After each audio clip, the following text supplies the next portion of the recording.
मेरे प्यारे मित्रों, आप सभी का स्वागत है हमारे YouTube चैनल त्रिनेत्र ज्ञान धारा पर। और मैं आप सभी को नमस्कार करता हूं। जैसा कि आज मैं बात करने वाला हूं जिस टॉपिक पर, वो विकास बनाम विनाश है। यानी कि विकास कब होगा और विनाश कब होगा।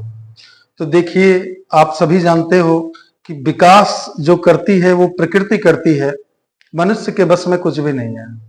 मनुष्य सिर्फ उन क्रियाओं को एकत्रित कर देने का नाम है। जैसे कि अगर हमारे पास रेत ना उपलब्ध होता, सीमेंट को बनाने के लिए जितने मटेरियल्स हैं वो भी प्रकृति में पहले से उपलब्ध थे। अगर वो उपलब्ध नहीं होते तो हम रेत और सीमेंट को कैसे मिक्स करते। पानी भी प्रकृति ने उपलब्ध कर रखा था, हमने इन तीनों का सामंजस्य करके इस बिल्डिंग को बना दिया। प्रकृति ही विकास का स्रोत है। अगर प्रकृति ना होती, यहाँ पर चीजें जैसे हम बीज डालते हैं जमीन में, तो ये एक बीज की जगह 1000 बीज पैदा हो जाता है। तो विकास का आधार कहीं ना कहीं प्रकृति ही है। अब प्रकृति ने हमें जो क्षमताएं प्रदान कर रखी हैं, उन क्षमताओं का यदि हम सृजनात्मक उपयोग करते हैं तो वो हमारे जीवन में सृजन का काम करेंगे, अर्थात हमारा विकास होगा। अगर हम प्रकृति के द्वारा जो शक्तियां हमें प्रदान की गई हैं, उन शक्तियों का ही हम सृजनात्मक उपयोग ना करके बल्कि उसका दुरुपयोग करना शुरू कर देते हैं, तो हमारी ही शक्तियां हमारे लिए विनाश का कारण सिद्ध हो जाती हैं। इस दुनिया में ना ही कोई हमारा विकास करने वाला ही है और ना ही कोई विनाश करने वाला शक्ति है। हम स्वयं का ही विकास भी करते हैं और स्वयं में ही विनाश भी कर लेते हैं। जैसे कि पानी अगर नीचे की तरफ गिर रहा है तो उसमें वजन ज्यादा है, वही पानी नीचे की तरफ आ रहा है। लेकिन जब उसी पानी को 100 डिग्री पर खौलाया जाएगा तो वो ऊपर की तरफ भागने लगेगा। तो जो पानी अभी तक नीचे आ रहा था, यानी कि अधोगति को प्राप्त हो रहा था, यानी कि विनाश की तरफ जा रहा था, उसी पानी को जब हमने भाप बना दिया, टेम्परेचर में उबाला, खौलाया, तो वो भाप बन करके आकाश में चला गया।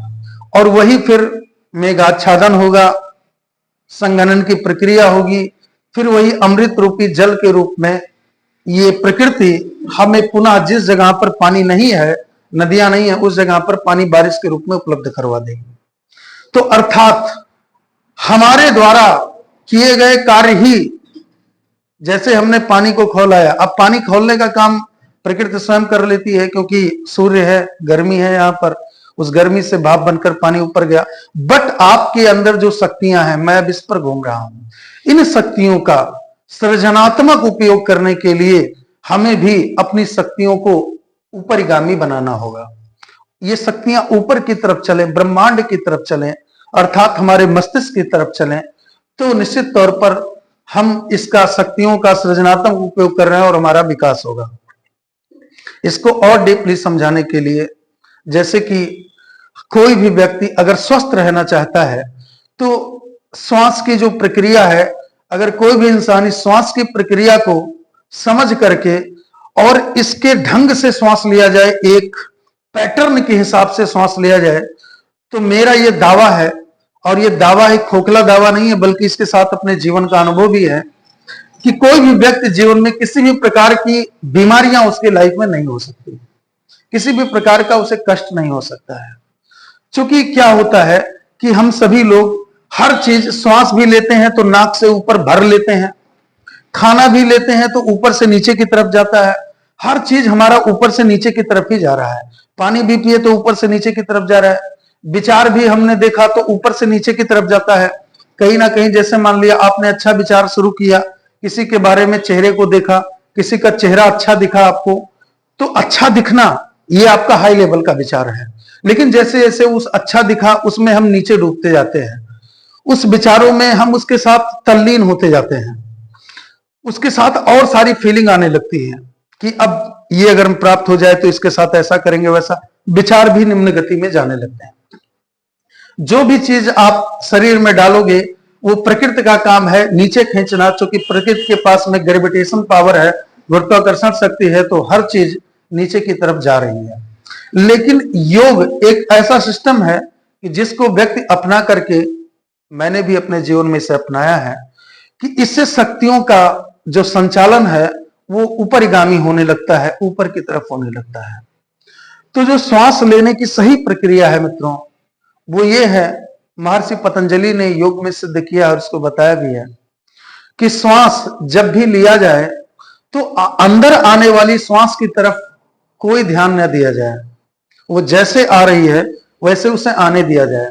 लेकिन श्वास जब भी बाहर की तरफ निकले तो इसे पूरे प्रेशर के साथ, पूरा दम लगा करके, जितना भी आपके पास शक्ति है पूरी शक्ति लगा करके आप इसे बाहर फेंकने का प्रयास कीजिए।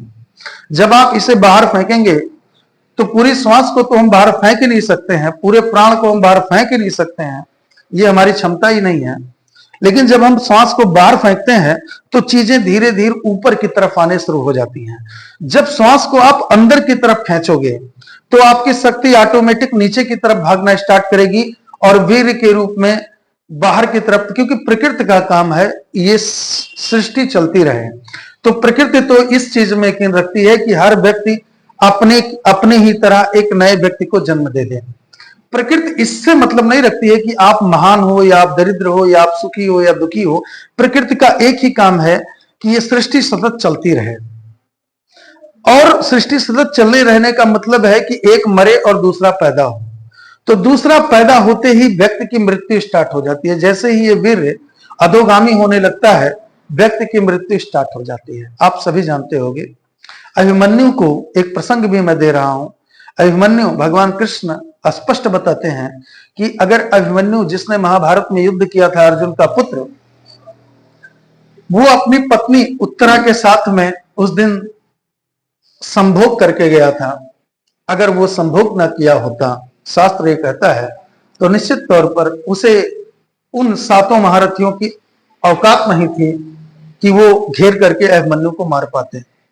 क्योंकि कहीं ना कहीं, अब जैसे थोड़ा सा मैं और भी आता हूं इस शक्ति को ऊपरगामी बनाने, कृष्ण भगवान को आप देखिए, कृष्ण भगवान के सिर पर मोर का मुकुट, मोर का पंख होता है, और दोनों बातें हैं। और दूसरी बात ये कही जाती है कि भगवान कृष्ण के 16,108 पटरानियां थी। अब दोनों में बड़ा अंतर है, जमीन आसमान का, क्योंकि मोर का पंख ये शो करता है, क्योंकि मोर कभी किसी अपने फीमेल के साथ, मोरनी के साथ कभी कोई संभोग क्रिया, सेक्स में रत नहीं होता है। तो भगवान कृष्ण के पंख लगाने का अर्थ है कि वो काम से बिल्कुल दूर हैं।